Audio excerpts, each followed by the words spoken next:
ఒకటి చూద్దాం. ఇప్పుడు ఎన్ని అయినాయి? 4 3 అయినాయా? అదే అదే అదే.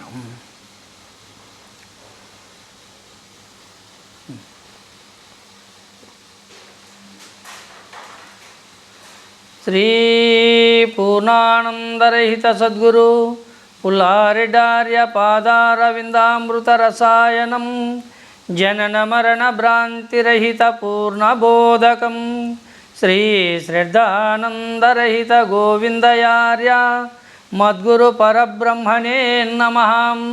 మద్గురుదేవులైన శ్రీ శ్రీ శ్రీ శ్రద్ధానందరహిత గోవిందయార్య సద్గురు ప్రభు మహారాజుల వారి పాదపద్మములకు నా ఒక్క ద్వాదశి శిరస్సాష్టాంగ నమస్సుమాంజలు.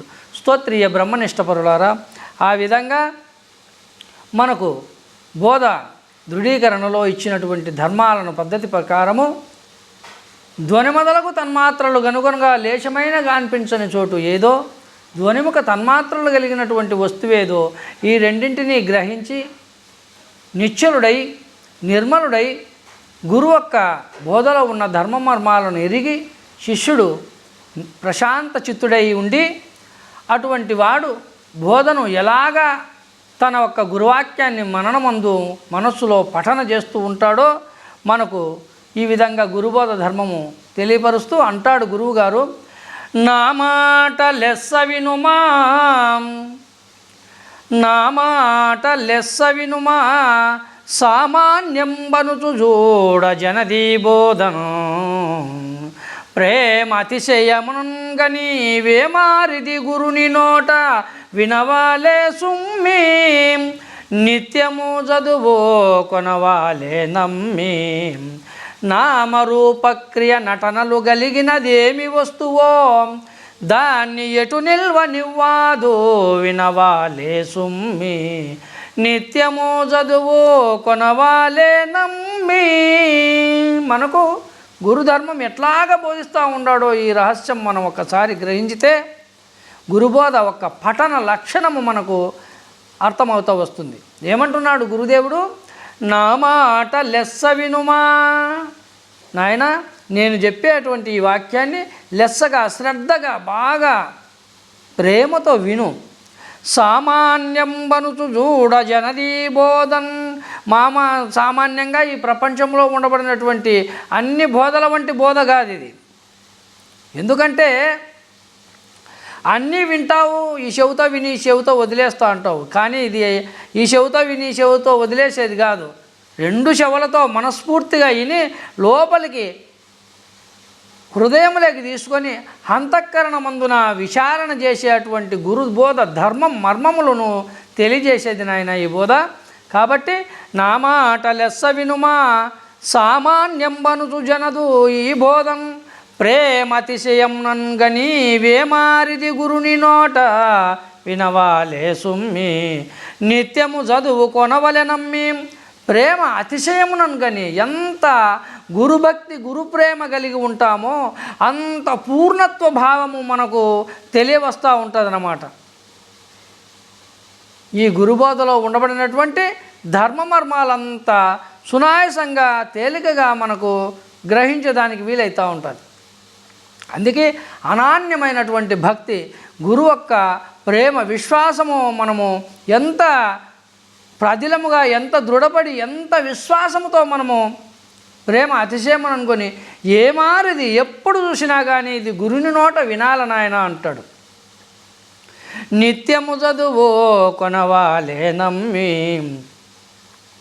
ఈ శుద్ధ నిర్గుణ తత్వ కందార్థ ధర్ములు అనబడే అటువంటి వాక్యాలను ఈ గురుబోధను నిత్యము చదువు కొనవలె నమ్మి. ఎందుకంటే నిన్ను భ్రాంతిరహితుని చేసి తరింపజేసేటువంటి గ్రంథం ఇది. కాబట్టి నిత్యము చదువు కొనవాలే నమ్మి, నామరూపక్రియ నటనలు కలిగినదేమి వస్తువో. ఈ ప్రపంచంలో నామరూపక్రియ నటనలు కలిగినటువంటిది ఏమి వస్తువో దాన్ని ఎటు నిల్వనివ్వదు వినవాలే సుమ్మి, నిత్యము చదువు కొనవాలే నమ్మి. నే మొదట నిన్ను గనుగొని ఏ ముక్కలు నీ దుశవులో ఇమిడిస్తినో నీవా ముక్కల మూడింటిని ఏమాత్రము మరువకుండా ఈ బోధనేస్తే అంతకయ్యింతగా బోధ చేస్తే ప్రేమతో చదువుమివే మారకెప్పుడు కామితార్థములనిచ్చుపో మీ ఇంటికి దీవించి ఈ బోధనేస్తే అంతకయ్యింతగా బోధ చేస్తే. ఏమంటున్నాడు ఇక్కడ గురుదేవుడు మనకి? నాయనా, నే మొదట నిన్ను గనుగొని నువ్వు గురుపుత్రుడైనప్పుడు నిన్ను చూసి నిన్ను శిష్యునిగా స్వీకరించినప్పుడు నీ యొక్క చెవులో ఏం చెప్తున్నా నేను? నే మొదట నిన్ను గనుగొని ఏ ముక్కలు నీదు చెవిలో ఇమిడిస్తునో నీవా ముక్కల మూడింటిని ఏమాత్రము మరువకుండా ఈ బోధనిస్తి. నువ్వు గురుపుత్రుడైనప్పుడు ఏ 3 వాక్యములనైతే నీ యొక్క చెవిలో నేను ఇమిడించినాను, ఆ ముక్కల మూడింటిని నువ్వు ఏమాత్రము మరువకుండా ఉండడానికే నీకు ఇంతగా బోధ చేస్తూ ఉన్నాను ఆయన అంటాడు గురువుగారు. కాబట్టి ఇందులో ఉన్నటువంటి ధర్మమర్మాలను మనం తెలుసుకునేదానికి ప్రయత్నం చేయాలి. అందుకే అంటాడు, అంతకయ్యింతగా బోధ చేస్తే ప్రేమతో చదువుమివి ఏమారకెప్పుడు. నువ్వెప్పుడు ప్రేమతో ఈ గురువు చెప్పినటువంటి వాక్యాలను చదువుకుంటూ ఉన్నావంటే కామితార్థములనిచ్చుపో మీ ఇంటికి. నీకు ఎప్పుడు ఏది అవసరమో ఆ అవసర నిమిత్తానికి ఆ గురుకృప వలన నీకు కలగబోయేటువంటివన్నీ సమకూరుతాయి నాయన. అంతకయ్యింతగా బోధ చేస్తే నీకు ఏ సమయానికి ఏది కలగాలనో, నీకు ఏది అవసరమో ఆ అవసర నిమిత్తము అదే అన్నీ సమకూరుస్తూ ఉంటాడు ఆ గురుకృప వలన అని చెప్తూ అంటాడు. ఎట్లా ఈ బోధ జరుగుతుంది అంటే, అన్నము తిన్నను ఆకలి తిన్నగ నీరంబు ద్రావ్య తృష్ణియు రోగం బెన్నగ నౌషధ చేవను జన్నక్రియన్ ఎరుక నిల్వ జలాదోయన్నా. ఈ బోధని చెవులతో విన్నా కన్నులతో చూసి కడముట్ట చదివిన నిన్నెన్నటికి ఎదుట నిలసుండి కనుగోనా జలాదోయన్నా. ఈ బోధని చెవులతో విన్నాం. నాయన, అన్నము తింటే ఏ విధంగా ఆకలి తీరుతుందో, ఆయాసము నడిచి ఇంటికి వచ్చి 3 చల్లని నీళ్లు తాగితే ఎండలకాలము దపం తీరి ఎంత ప్రాణము తృప్తి చెందుతుందో, రోగం వచ్చి జ్వరం వచ్చి బాధపడుతూ ముక్కుతూ మూలుగుతూ ఉండబడినటువంటి వానికి ఔషధం ఇస్తే ఆ ఒక్క రోగ నివారణమైపోయి ఎంత శరీరము తేలికపడి నిమ్మలపడతాడో, అదేవిధంగా జన్మించి జనన మరణములను పొందుతూ సుఖదుఖములను అనుభవించుతూ అనేకమైనటువంటి బాధల సమస్యలతో ఉండబడినటువంటి వాడు ఈ యొక్క గురుబోధన వింటే జన్నక్రియన్ ఎరుక నిల్వ జలాదోయన్నా. ఈ బోధని చెవులతో విన్నా. గురుబోధ ధర్మము గురుముఖంగా వింటా వస్తే, ఈ గురువాక్యములను నీ చెవులతో వింటే నీకు కూడా ఈ సమస్యలన్నీ తొలగిపోతాయి నాయన. కన్నులతో చూసి కడముట్ట చదివినా ఎన్నటికీ నీ ఎదుట నిలిసుండి కనుగోనా జలాదోయన్నా. ఈ బోధని చెవులతో ఉన్నా. ఎప్పుడు నువ్వు కళ్ళారా చూసి గురువును, చెవులారా గురువాక్యాన్ని విన్నట్లయితే నిన్ను ఎన్నటికీ నీ ఎదురుగట్ల ఉన్న ఈ ప్రపంచము నిన్నేమీ అంటదు ముట్టదు అని తెలియజేస్తూ అంటాడు గురువుగారు. నాయనా, జనన మరణ ప్రవాహము ననచును ఈ బోధ పట్టుడని సాధువులిచ్చిన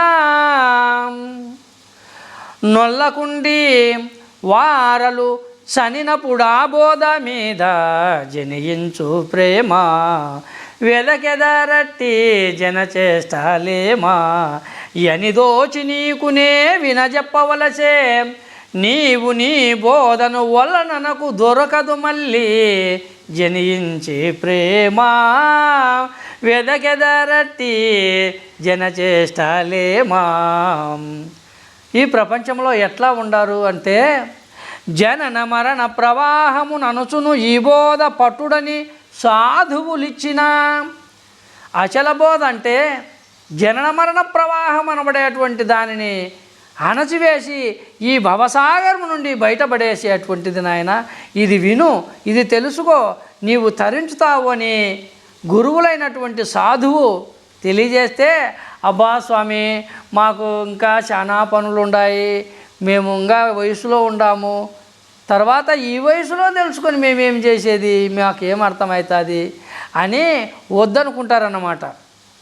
అయితే ఆ గురువులు ఎల్లకాలం ఉంటారా? ఆ నిజం చెప్పే మహాత్ములు ఎప్పుడు ఉంటారా?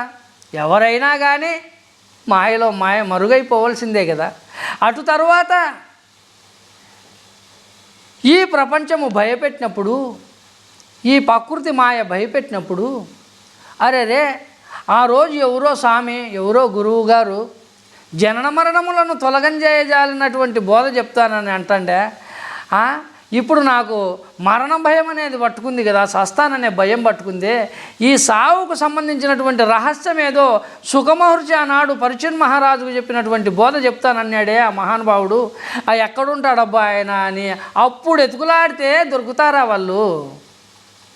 అందుకే జనన మరణ ప్రవాహమును అనుచును ఈ బోధ పట్టుడని సాధువులిచ్చిన నొల్లకుండి వాళ్ళు పోయిన తర్వాత వారలు చనినప్పుడు ఆ బోధ మీద జనించి, అప్పుడు వాళ్ళు పోయిన తర్వాత ఎప్పుడన్నా అవసరమై ఆ బోధ మీద ప్రేమ కలిగి ఎతుకులాడితే వాళ్ళు ఉంటారా నాయన?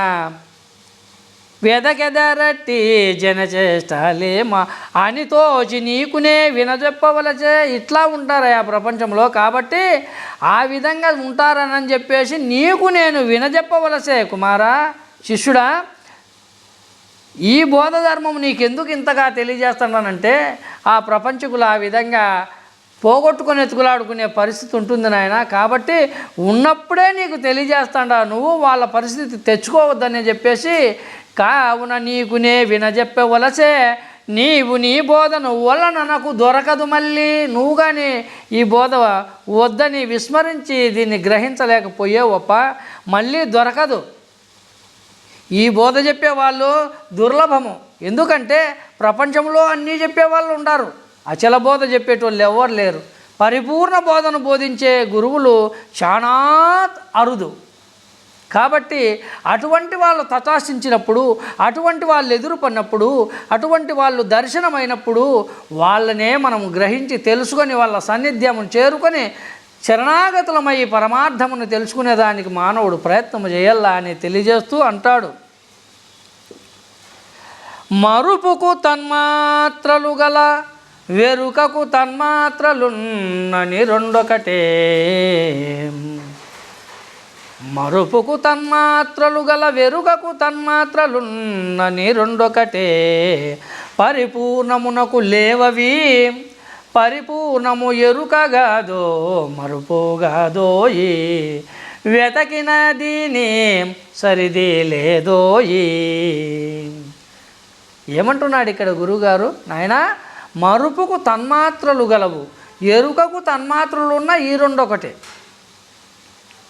మరుపనగా తొలిమేనులు 3, శబ్దము, స్పర్శ, రూప, రసగంధ తన్మాత్ర గుణములు జాగ్రత్త, స్వప్న, సుషుప్త అవస్థలలో ఉన్నాయి. అట్లని ఎరుకకు తన్మాత్రలు ఉన్నాయి, శబ్ద, స్పర్శ, రూప, రసగంధ తన్మాత్ర గుణములు. అయితే ఈ రెండు ఒకటే. పరిపూర్ణమునకు లేవవి, పరిపూర్ణముకు ఈ శబ్ద, స్పర్శ, రూప, రసగంధ తన్మాత్ర గుణములు లేవు. పరిపూర్ణము ఎరుక మరుపులు కానటువంటిది, అది ఎరుక కాదు, మరుపు కాదు. అందుకంటాడు గురువుగారు, మరుపుకు తన్మాత్రలు గల వెరుకకు తన్మాత్రలున్నని రెండొకటే. పరిపూర్ణమునకు లేవవి పరిపూర్ణము ఎరుక కాదు మరుపుగాదోయి. వెతకిన దీని సరిది లేదోయి. పరిపూర్ణ మెరుకల పరిశోధించి గ్రంథము రచించి నీకిస్తీ. నాయన, పరిపూర్ణమనగా ఎటువంటిదో, ఎరుకనగా ఎటువంటిదో, ఈ రెండింటిని నేను బాగా లెస్సగా నా గురుముఖంగా పరిశోధించి గ్రంథము రచించి నీకు ఇస్తే మరువకుండా చదువు. ఎరుక మరుపులు కానటువంటిది పరిపూర్ణము అని గురుదేవుడు గురుధర్మాన్ని తెలియజేస్తూ అంటాడు. అందముగా శ్రద్గంధము చందము వినిపింతు దాన్ని చదివిన వినిన ముందుగా బయలెరుకై ఏ సందున లేనెరుక లేక చనవాలే సుమ్మి నిత్యము చదువో కొనవాలే నమ్మి ఎందుకు నీకింక ఇతర శాస్త్రముల జోలందు గుర్తుండిపోదది గాన ఈ ఎరుక జనవాలే సుమ్మి నిత్యము చదువు కొనవలె నమ్మి. నాయన, అందముగా సద్గ్రంథము చందము వినిపింతు దాన్ని చదివిన వినినం. ముందుగా పరిపూర్ణము, అఖండ అచల పరిపూర్ణము, ముందుగా ప్రత్యక్షము దైవము నీకు దర్శనం అవుతుంది. అటు తర్వాత ఏ సందున లేనెరుక లేక చనవాలే సుమ్మి నిత్యము చదువు కొనవలె నమ్మి అని గురుబోధ ధర్మము మనకి ఈ విధంగా తెలియజేస్తూ ఉందని చెప్పేసి గురు యొక్క ధర్మ మర్మాలను మనకు అఖండ అచల పరిపూర్ణ బోధలో గురువు శిష్యునికి పూర్ణత్వ భావాన్ని తెలియజేస్తూ ఉండాలని తెలియజేస్తూ రాబోయే వాక్యంలో మనము సంపూర్ణంగా ఈ ఒక్క బోధ పఠన లక్షణములో ఉండబడినటువంటి ధర్మ మర్మాలను గురుముఖంగా ఇంకా తెలుసుకొని తరించుదామని తెలియజేస్తూ సద్గురు ప్రభు మహారాజుకు జై.